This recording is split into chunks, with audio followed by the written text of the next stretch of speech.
suits, no scripts, just security.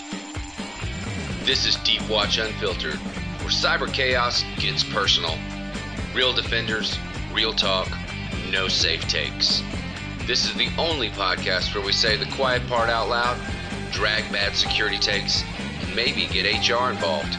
If you came for sanitized corporate speak, you're in the wrong pod. Your security safe space just became a dumpster fire.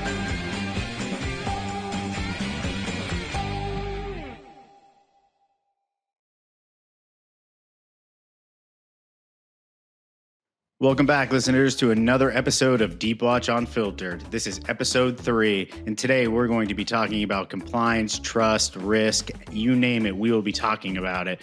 And I have a really special guest with me today. I have the CISO from Drata, Matt Hillary, and I couldn't be more excited to sit down with him today to discuss the ins and outs of compliance and trust and what they do over there. So I'm going to turn it over to him and let him do an intro. You know, Chad, I really appreciate you doing these. It's so fun to learn from you. It's fun to learn from all of your guests. So thank you for making this happen. Thank you for having me here today, and looking forward to the conversation that we have. So I'm Matt. I actually live here in Salt Lake City, Utah. Have a small family, young kiddos. Actually, my oldest one he's in a senior year, so it makes me feel really old when you realize that. And it's just been a fun adventure to get as a family here. Just a little about my career, I started my career born in the GRC space, started at Ernst & Young up in the Seattle area, went over to AWS to help start their GRC program back when most folks were trying to understand what the cloud was, let alone how to secure it or how to help it be compliant with a number of the existing standards at that time. And then from there, kind of progressed to a number of organizations. And at one point in my career, wanted to set out to become a CISO. I wanted to lead a program based off my background and experience in technology and security and in the GRC space. And so started at a small fintech company here in Utah where MX Technologies, they kind of white label kind of mint.com for a number of financial institutions. So what a great place to start, especially when you have that revolving door of customer and financial institution auditors that kept things lively. I always learned something new every time a organization came in the door for a few days and asked us questions over and over about various parts of our security program and being able to adequately defend that for the company. From there, I don't know if you've ever used Canvas or have kiddos that use Canvas, but Canvas is a learning management system that has 5 to 10 million concurrent students using the platform at times.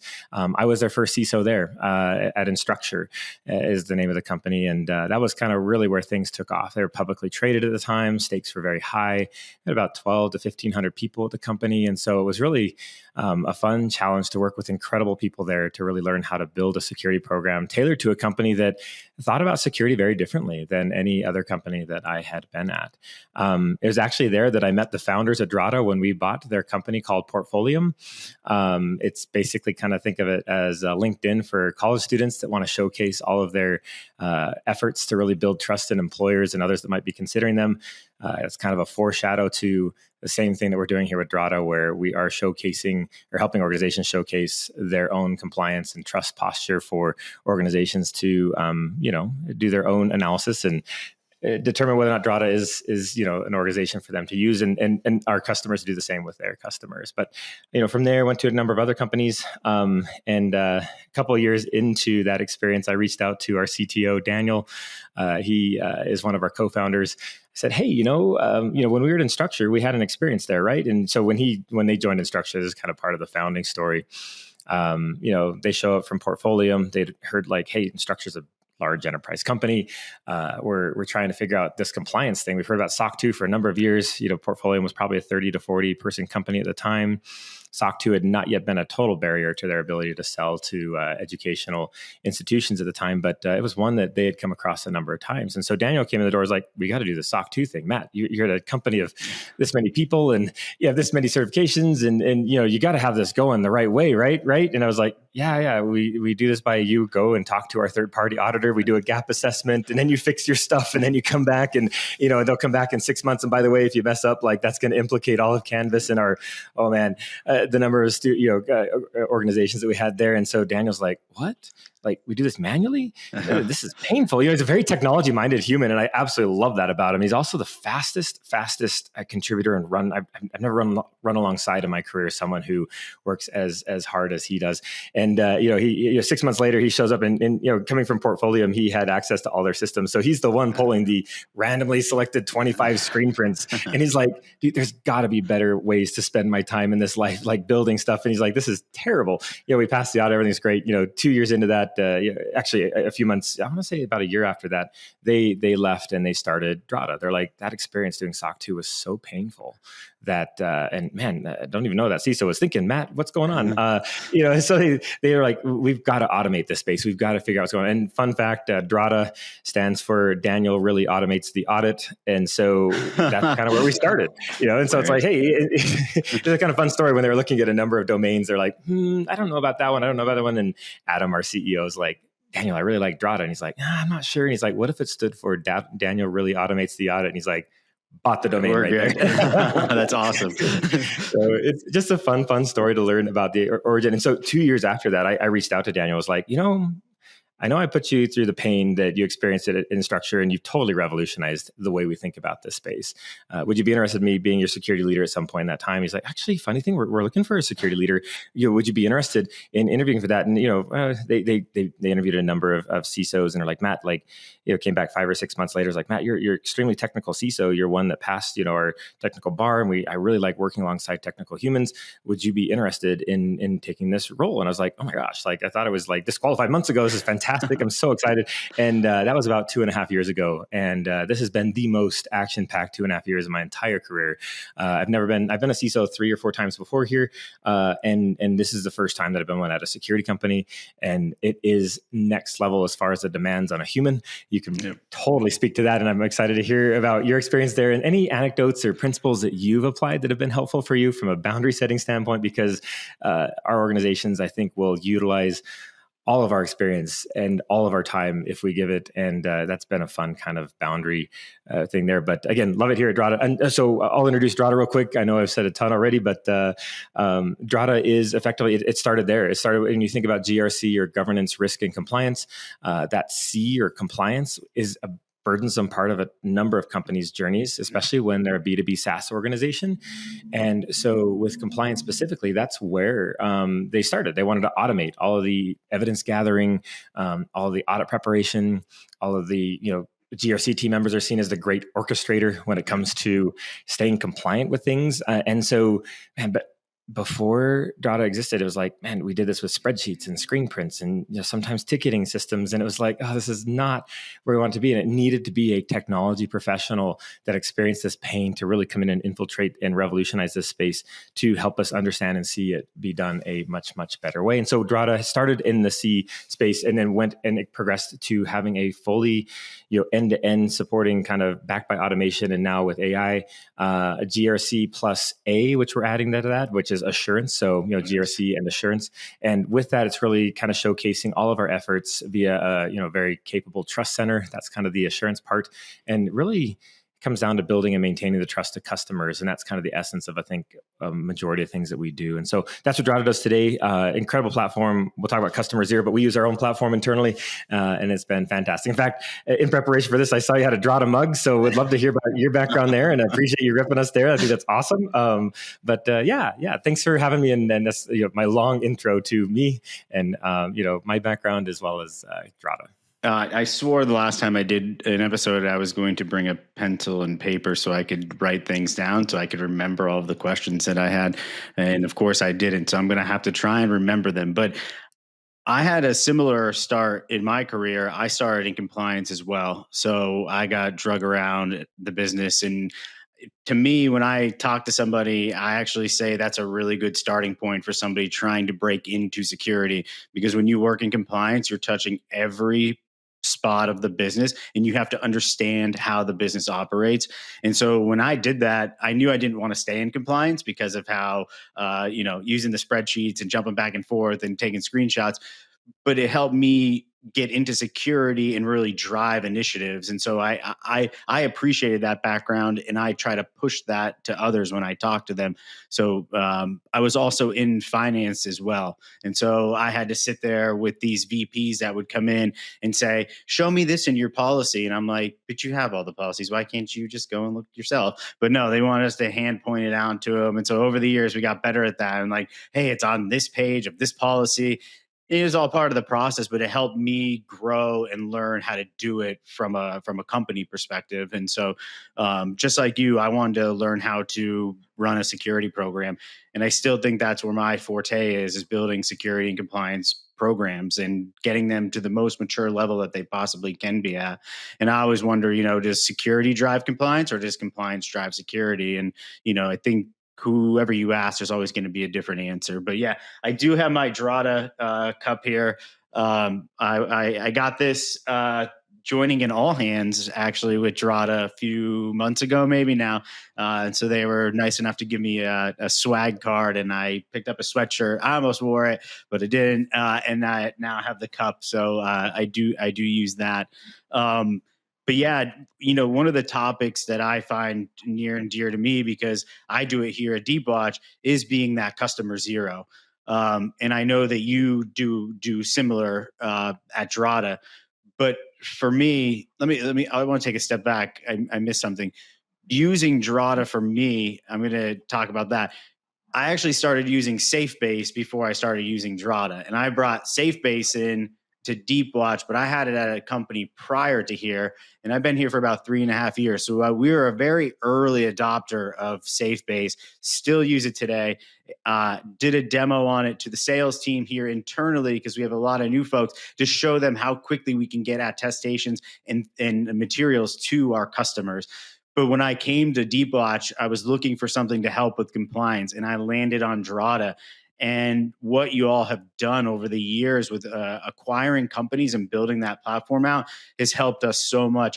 I've had really a single person, Principal Peter, that has been running Drata for us internally, but he's able to do that without being like a full-time employee actually managing it. And so that's been my experience with it. And when I had the chance to meet with Drata and talk with all hands, I was able to convey that message. And the energy there was just crazy. It was remote, but still, like, the Zoom was blowing up and there was music before. It was really great. And, I've always said Drata is a fantastic company, and I still stand behind that. But I'm gonna turn it over to you. I think we're both just gonna give these long-winded explanations, which is totally fine. We'll have to come up with a code word to cut in on one another. But what I do really want to hear is your experience being customer zero and what that really means to you, to Drata, but also your customer base.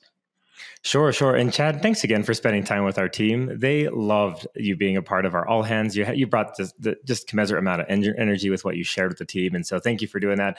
And we always love learning from and spending time with our customers. So, and thanks for being a long-time customer. SafeBase, we just acquired them back in February. I wanted us to have a SafeBase powered Drata Trust Center on the day that we announced our own, acquisition of SafeBase. And on day one, we announced it, and we changed the DNS record to point to their services. And I have loved it as a customer of their product from day one. And so excited that you've been an even longer customer than I have of theirs. So thank you for being that customer of ours. Absolutely.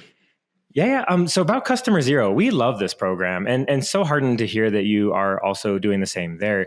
Many people use the term dog fooding, and I just can't imagine what dog food tastes like. But I love champagne. I love a good wine. And so we call it champagning, or drinking our own champagne. We actually have a channel in Slack called Champagning. Our product team and engineering team are very, very much aware of the times that I'm actually using our product, because I have no less than 5 to 10 posts in that channel with my own experience, with feedback, sometimes extremely critical. I always worry about that, because it really is a just tough balance to give constructive feedback in a very, very, warm-hearted way, while also sometimes it may be pretty impactful to the way we've thought about how we built the product from the ground up. Some things are very material, some things are very simple and light, but anytime I give feedback to someone, I always think through, man, the impact this might have on the other person. But I always have to keep in mind, like, the intent there is for all of us to improve. And so I have to continually remind, since we are all remote and all of our communications are text-based, sometimes it's hard to, lose the intent of the message in text. And so in that channel, I have to periodically reaffirm to the team, like, I love what you're doing. You are incredible people. You listen so closely to me. I am also a very direct communicator when it comes to text and or even just messaging like that. And so sometimes the message may be a little bit harsh and direct, but I hope they know and continue to know how much I appreciate and adore the work that they do and how much they listen to me and how much they listen to all of our customers.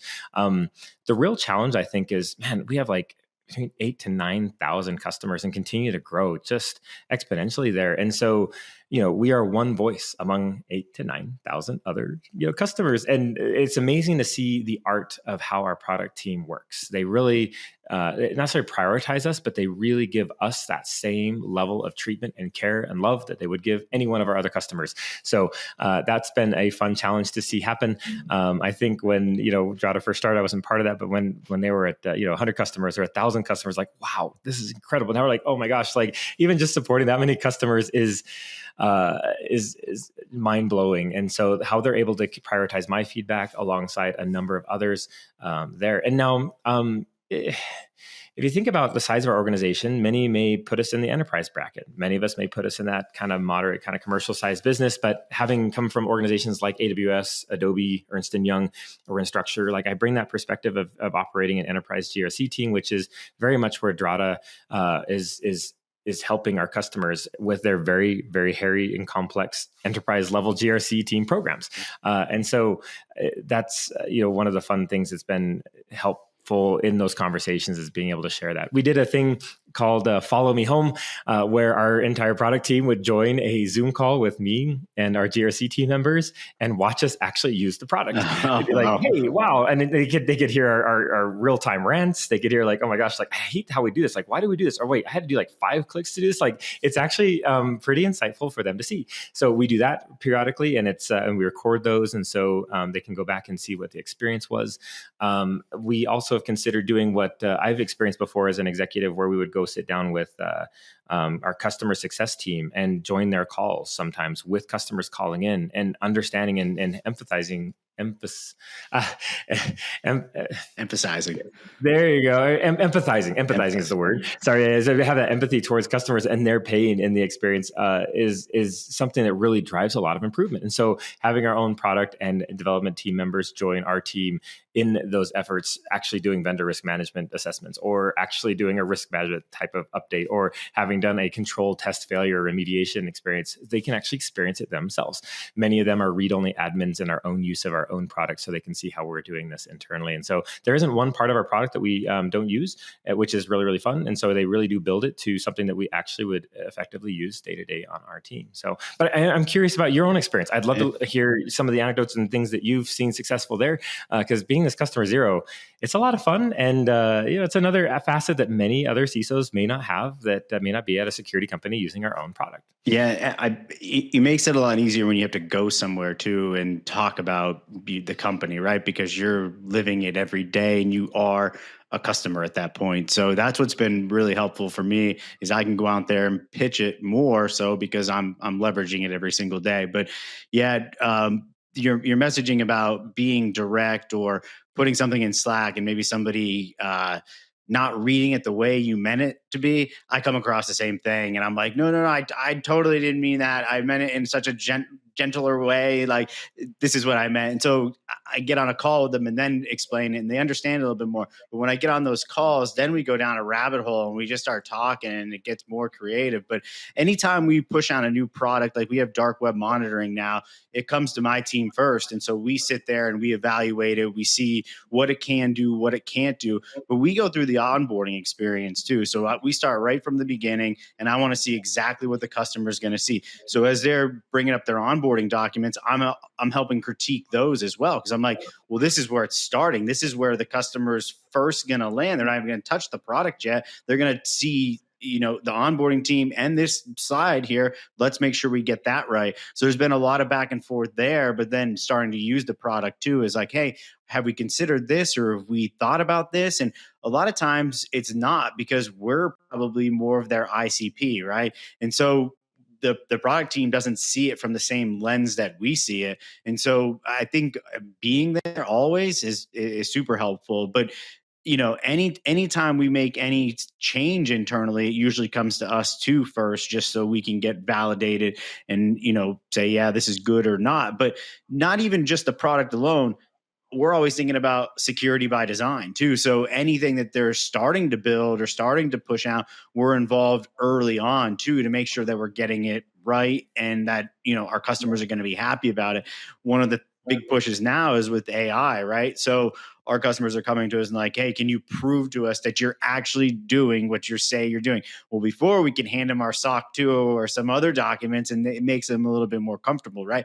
Well, today we're kind of putting it together to say, this is how we're storing your data, this is how it's being used. And so we're going down that journey right now by collecting ISO 42001 to start proving, hey, this is exactly how we do it.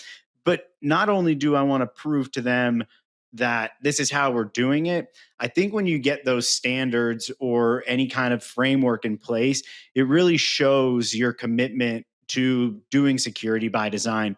And something that I learned in my last place was having all of these robust frameworks and these great policies and procedures and controls in place, and you can actually show them, we're able to steal deals from others, right? And so this 42001 initiative is really to help us speed up the time it takes a customer to get onboarded, right? So now we'll be able to handle that document and they'll be able to come in a lot sooner.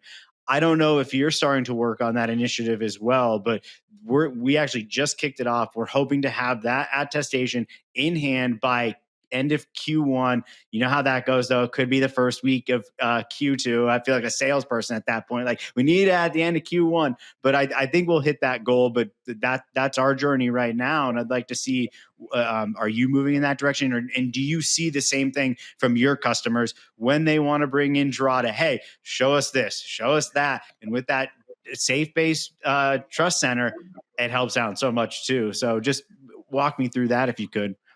Yeah. No, I'm glad you're going in this direction because, gosh, when you think about all these standards, you think about, why do we even have them, right? And you kind of go back and think through, I'm glad you came from the finance industry as well. And so many of our auditors, this is like way long ago and still applies today, but when we started forming these frameworks, they would sit down and think through what could go wrong. What are the things that could go wrong in this process? What are the things that could go wrong with? It's that hacker mindset. Like, hey, most people are inherently good, but let's think like a hacker. Let's see what could potentially cause this to go wrong. And so from that, they identified several risks as a result of those, what could go wrong. And then from there, I try to identify control points that could effectively mitigate those risks. And ultimately, though, if you take a step back thinking, hey, why did something go wrong? Why is that so important? And many of our GRC team members and even our security team members, so lost in potentially like the security operations, the security engineering, or the GRC engineering and the GRC operations stuff, they forget the why. And the why really is that build and maintain the trust of customers, right? We're incorporating AI into our platforms. I'm glad you brought up ISO 42001. And another one's NIST AI RMF, right? Where it's like, hey, someone has sat down and thought through those what could go wrongs. Someone's thought through, hey, what could go wrong really is impeding our ability to trust an organization to do what they're saying they're doing with our data or with their services. And from there, they've formed a framework to help us in a very generally pretty comprehensive way. And the thing I love about ISO is generally how practical it is. Yeah. It covers some of the points that make sense. I know when I look at like a NIST 853, where you have an entire dictionary full of controls, from there it's meant to be that. And then from there, we've sliced it into various impact levels and kind of yielded capabilities or like authorization pathways such as FedRAMP, or even kind of revolutionizing that to the FedRAMP 20X side of things. But, ISO I've always felt like has been pretty practical for someone like me who's like, hey, like if you fear the auditor, meaning like you need to continue to have these attestations or certifications, or if you just want to operate a really well-organized security program, you're like, let's pull out ISO 27001. That'll help us have a risk-based approach to our setup. And so I'm really heartened to see that ISO has created ISO 42001 for us to similarly think through practical ways to implement, controls, not just the security element of AI, but like also like the data provenance element of it, the training of models, the infrastructure supporting it, how we're intending to make sure that our outputs are what we expect them to be, a number of really, really strong areas that we need to adopt. And so here at Drata, one of the things that we try to do is as close to the date of a framework launch, whether it be a new revision or whether it be a new framework entirely, is to be able to provide that support within the product as quickly as possible so that kind of hearkening back to my original story about, hey, like Daniel from Portfolio, I need you to talk to our auditors. They'll do a gap assessment and they'll tell you what you need to do wrong. The nice thing about Drata is with these control tests and controls and framework support is you can effectively do that gap assessment yourself.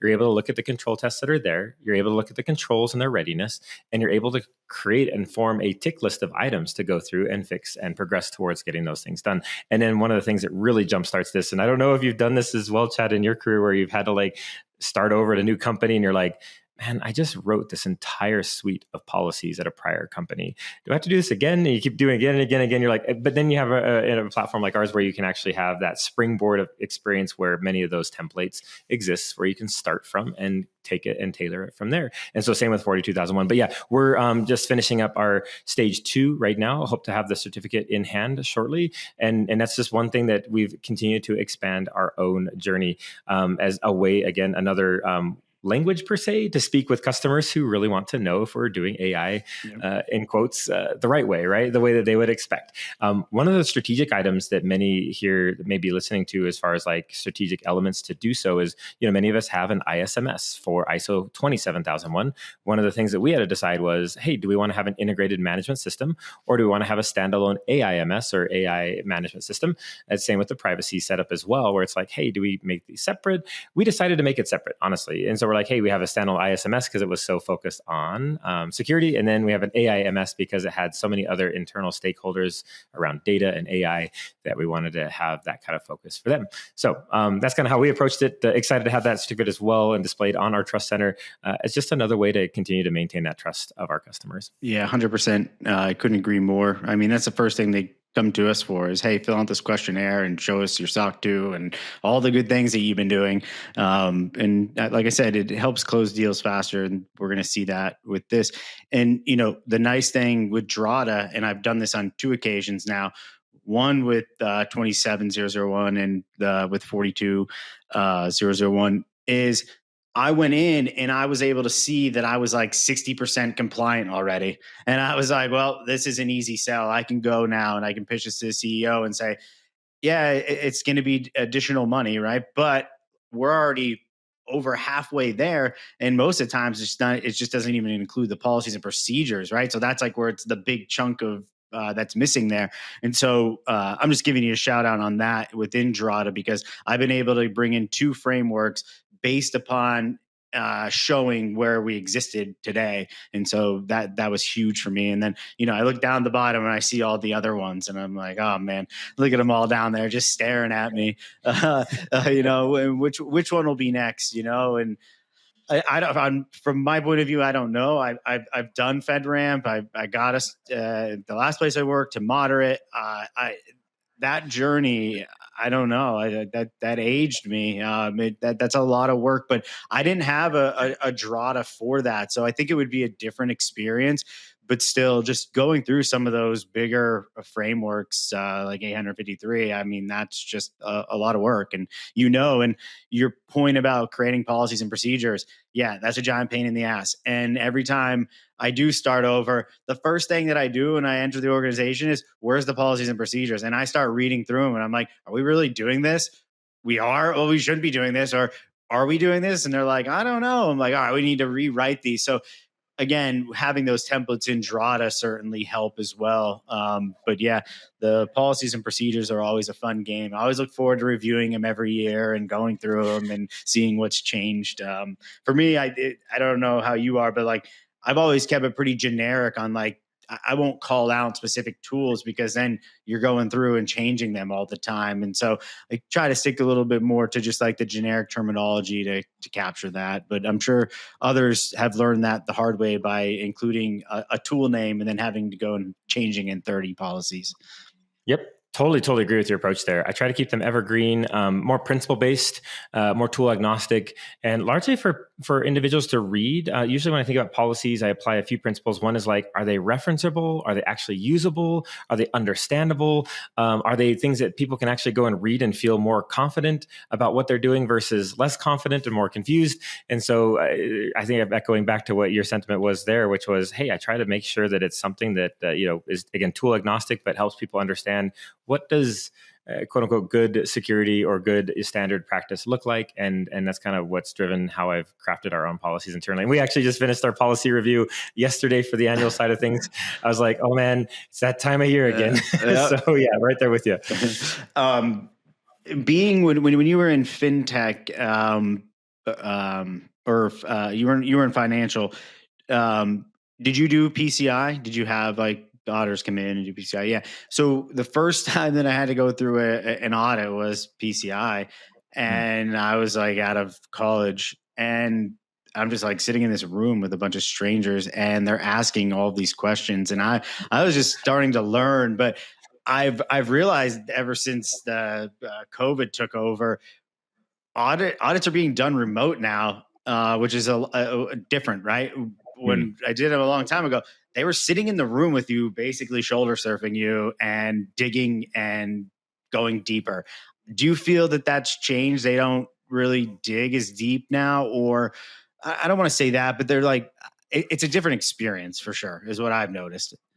Yeah. No, I'm glad you brought that up because you're right. Every standard kind of varies in how deep they'll go technically, or from a policy standpoint. PCI is one. I'm glad you brought that one up because that's one that ends up being a little more on the technical side of the spectrum, right? Where you're like, hey, do you have FIM deployed? Do you have these things out? Do you have all these various alerts that are there? Do you have it seemed to be more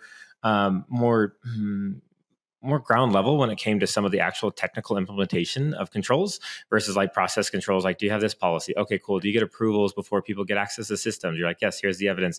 And so I think it varies by framework, but we actually, various assessors also may look at them differently. Some are extremely, extremely pedantic and stringent in what they look at. And then some are a little bit, less so, but they're still going against the kind of actual standard and what's being prescribed there. And so I haven't had any that have been, not doing their job, if that makes sense. And so one recently, especially for FedRAMP 20X, and it had an incredible assessment organization come in and they sat down next to us and they were asking questions that I was like, I am so impressed. Like, you and I are, being technical CISOs, we could probably sit down and be like, hey, like, I know kind of how to describe what is going on here. And so I've had auditors in the past or assessors in the past that are like, wait, what's a EBS volume? Or like, wait, what's going on? I'm like, oh no. Or like, wait, what's a security group? And how does that act like a firewall? And it's a really interesting conversation to have.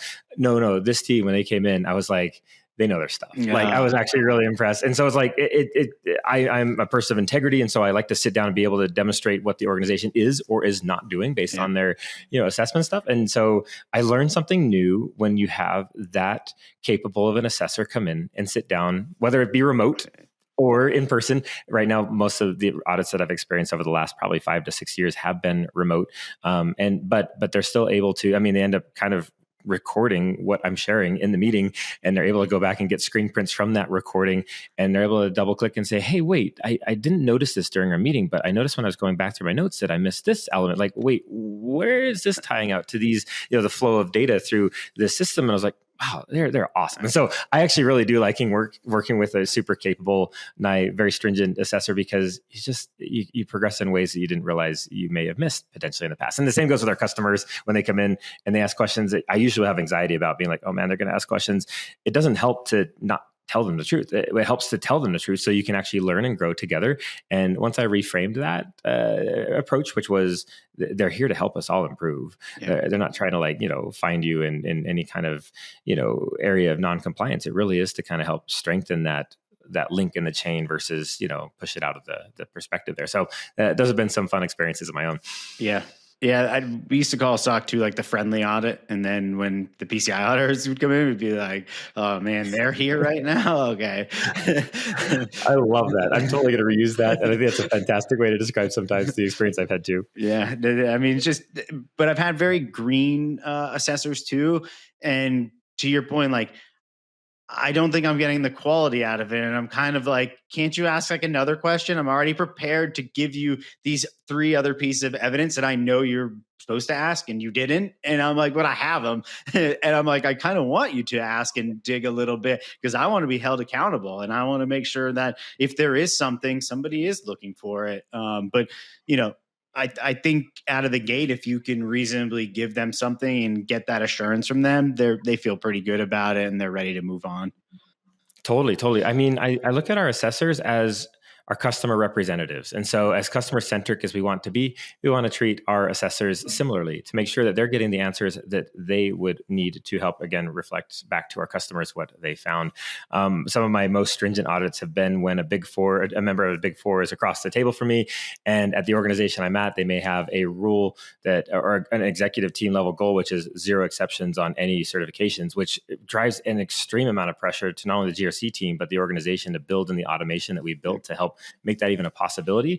But it ends up being a very sweaty experience where you're sitting almost lawyer to lawyer conversation versus we're here to help improve. We're here. If we find something, like, it's because we want to help you identify other ways to make this, if it is systemic, more secure for, the entire platform and your customers in general. When you have that reframe in mind that, like, again, we are also human, but we have automation to help us on the way, which has been proven to help us now. I have less of an anxiety attack before those conversations because of our platform. But in the past, I will say that's been a source of significant anxiety for me. Yeah, no, totally get it. And this will be our third or fourth year using Drata, and each year it becomes easier and easier for us, especially with the recirculating the evidence.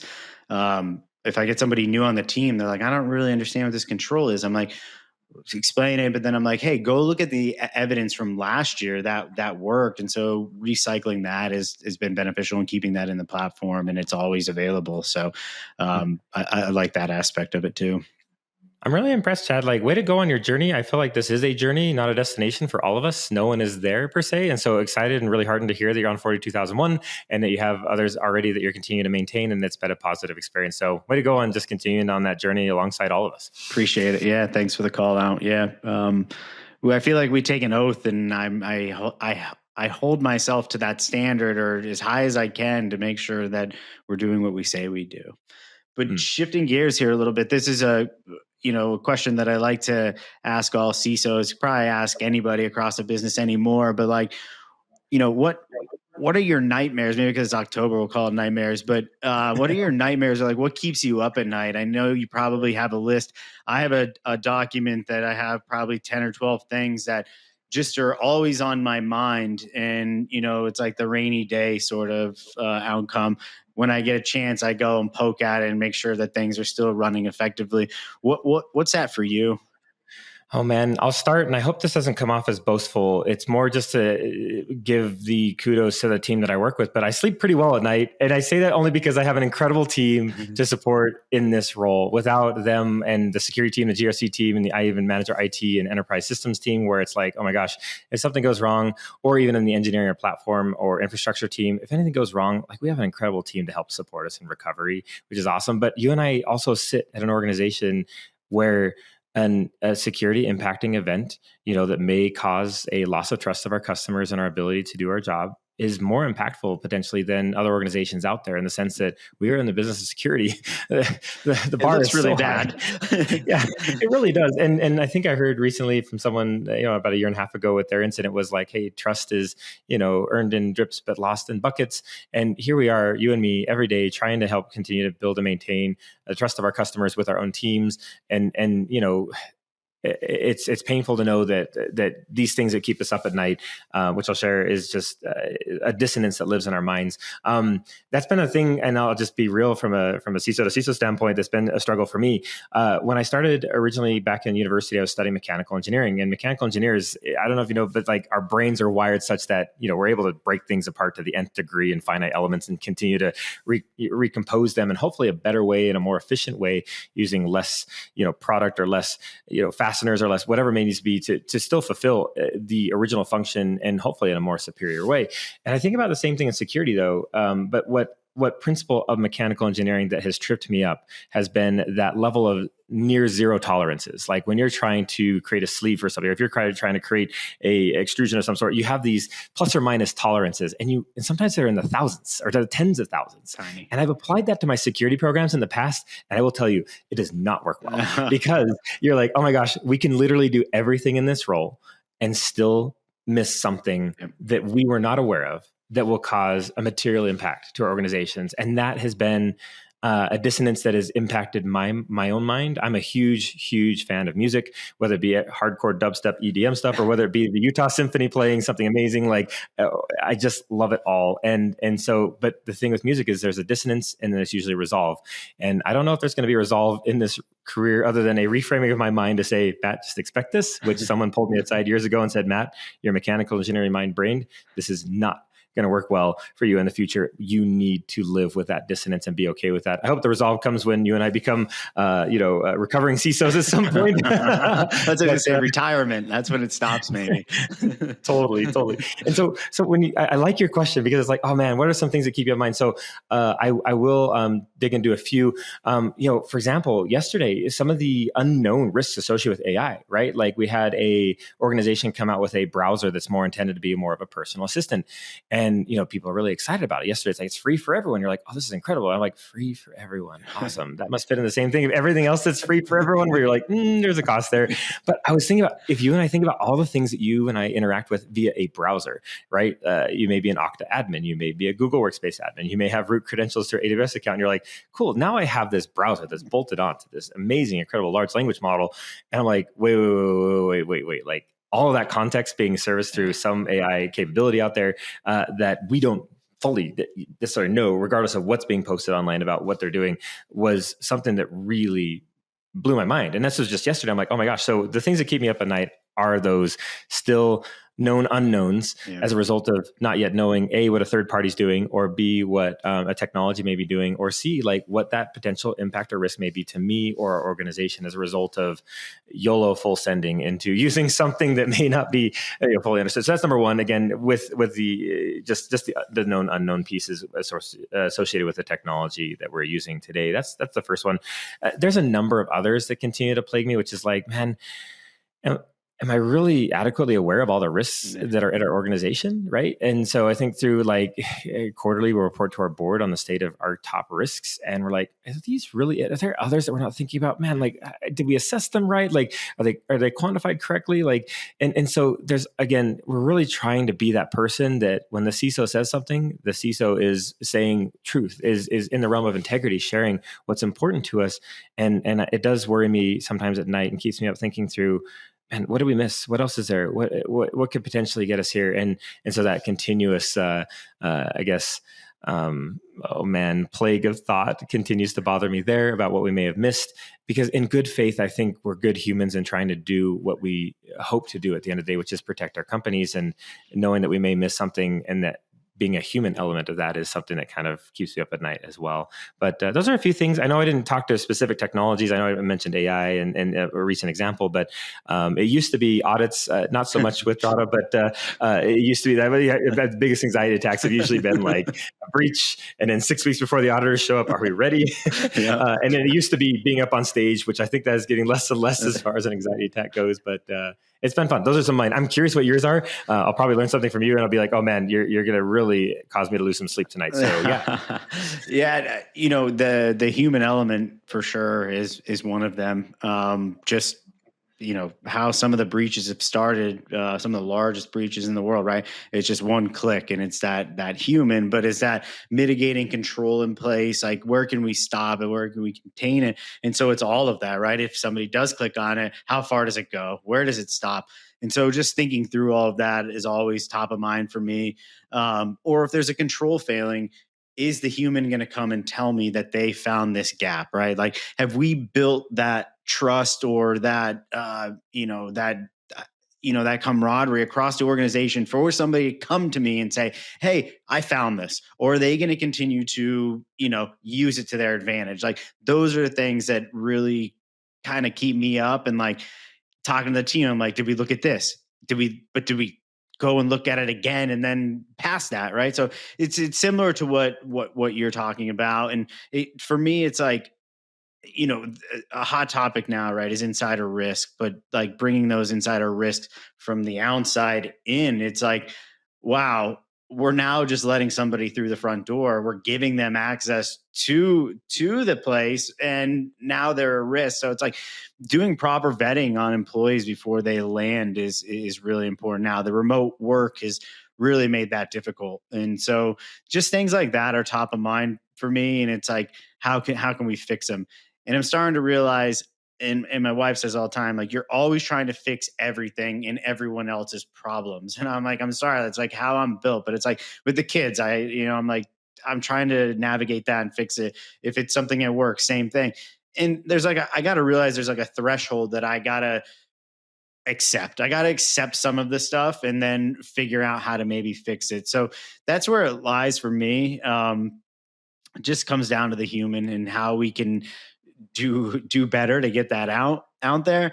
I have two segues now, and I don't know which one to use, because one is the human element introduces security awareness, and it's October, so it's Security Awareness Month. I'll start with that one, but the one that I don't want to lose is you were mentioning traveling, and maybe you said something about maybe some fear of being on stage, and I totally get that, but you're coming up on Drataverse too. So let's tackle the Security Awareness Month and what that means to you and why that's so important. I just recently wrote an article, and it was talking about, hey, yeah, it is Security Awareness Month, but it's a year long. It should be every month. And we have all these scams throughout the year with taxes, right? That's a big month, or Black Friday shopping. There's another, but just kind of give me your perspective on it. I'd appreciate hearing it from you. Yeah. No, I'm glad you asked this question, and call back to your point about using security principles and the way our mindset works with our own families and our own relationships. I found that kind of trips me up sometimes in a bad way. And so I've had to kind of like take my mindset, almost make my time between work and home. There's a DMZ there that's like, hey, Matt, do not apply this stuff to your own personal life, because it can cause some problems. Lots of money you can spend on therapy as a result of that. But, great question about Cybersecurity Month. I've heard a similar sentiment in the past, and I agree with it, which is, I love that we have a month to focus on this and really kind of reiterate some of the common principles, and even some of the newly changed risks that we should be aware of.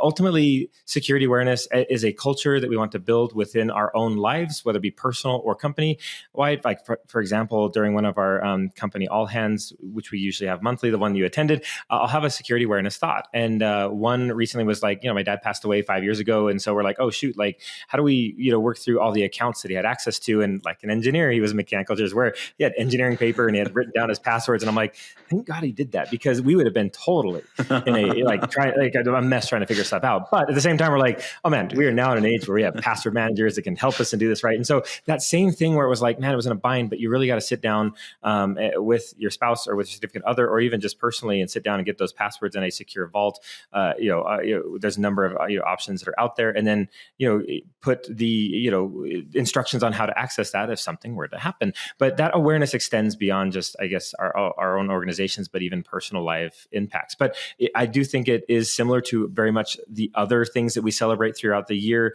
a month to celebrate this or a month to celebrate that. Like, I think it's more so to double down on awareness about it. But the idea and hopefully concept for many of these is to continue to persist that mentality and culture throughout the entire year. And so that's kind of our thought. So yeah, while we double down this month, I think the intent is to almost like refill our awareness and recommit from a culture standpoint, good practices personally and organizationally. Those are my thoughts. I'm curious what yours are. Yeah, so I think it needs to be adopted at the school level. I think it needs to start very, very young. In school, I don't know what grade. Maybe like my kids are on their iPads, right, playing these games, and there's chat bots or whatever in there, and they're talking. We've shut that off, but there's people that reach out to young kids talking to them. Like that's a security awareness piece for me, right? Like that should be talked about, just like online bullying, all of that. And then when you get into college, there's different attacks, right? And so I really think that this should be an educational thing that starts from the very beginning and goes all the way to the end, because the grandparents are the ones that are actually the ones falling victim to a lot of this. And so that's my thought on it, is like security awareness needs to be ingrained, embedded at every corner, and it needs to be a year-long initiative. Totally agree. I love the call out to the school thing. My kiddos are on Roblox quite frequently. And you're like, oh my gosh, like what is going on there? And you can't be everywhere always, but you can teach principles to hopefully help them feel confident about doing it right. So I love that call out. A good reminder. Yeah, it's just like stranger danger, right? Like we don't go talk to the van over there. Same thing with it's different now. It's a different time. It's not the 1990s or 1980s. It's now don't talk to that person online, or tell them what school you go to, right? So they don't understand why can't I tell them the school that I go to? Well, we know, and don't really want to tell them, but yeah. Well, speaking of things that keep us up at night, for sure. Yeah, that's one of the things. Yeah, that's probably the thing that keeps me up the most, is the kids. But yeah, so let's shift gears into Drataverse too, and I don't want to take all of your day away from you. We're on that road right now. We might be able to go all day. I don't want to do that, but let's hear a little bit about Drataverse and what your adventures are looking like. Sure. So, we've done Drataverse 3 years now. It's our third year. The first year and second year, it was in the Bay Area. And this year, we decided to do Drataverse on the road, which has been really kind of fun. So last week, we traveled to, and on Tuesday, we were in San Francisco. We had a small just cohort of customers join us there. And then all of us then that were participating traveled to New York on Thursday. And then we had an event there. And then next week, we'll be in London to visit our customers in EMEA as well, and hope to extend that again next year to even other locations as we continue to expand globally. It's been a lot of fun. We kind of changed the format this year. Obviously we have a keynote that describes our intent around adding assurance to the whole GRC program, so GRC plus A. And we also talk about how we have embedded AI capabilities within our product, but also building and extending out to using agents. I don't know about you, but we have 50 to 60 or so critical sub-processor / critical vendors that we need to review annually. Yep. That's 50 to 60 at least hours or so spent by a GRC team member having to review those and their latest updated SOC 2 reports, and having an agent facilitate that for us is going to be really awesome. But the thing that I love most, and that's actually kind of hearkening to what you're doing here, is spending time with people like you, with other professionals. And so on Tuesday, I was able to spend time with Vitaly Gudinets, who's I think CISO at Anthropic now, but was at Netflix. And then on Thursday was Max Ananda at Wiz, right after the keynote, to be able to get up and talk about these, just like you and I are talking now. And it's so cool. And it's probably the best part of this whole role, is spending time with other CISOs and GRC leaders and other leaders in general, to learn from them and their experience, and have others learn from that in a very similar conversation like setup. So that was kind of a fun new add to the Drataverse experience this year. That's been super cool. Yeah, it sounds fantastic. I've seen pictures on LinkedIn. I think Ashley posted some. I think you were in some of them as well. So it was neat to see. And I think doing that is great. I've learned just from doing like our customer advisory boards, they really appreciate, hearing from the people they're paying, right? So doing what you all are doing just takes it a step further, and I am sure they really appreciate that, and probably look forward to it every year too, right? Like, oh, we can't wait for that. I'm sure you're throwing some nice swag out there too, so that gets them to keep it coming back.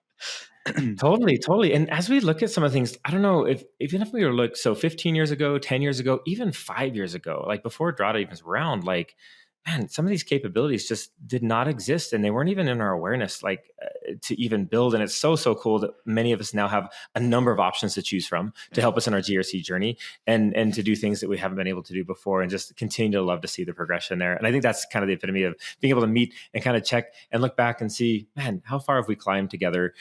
So cool to see the progress, and really heartened about the future there too. Yeah. Well, maybe this will lead me into a last question here.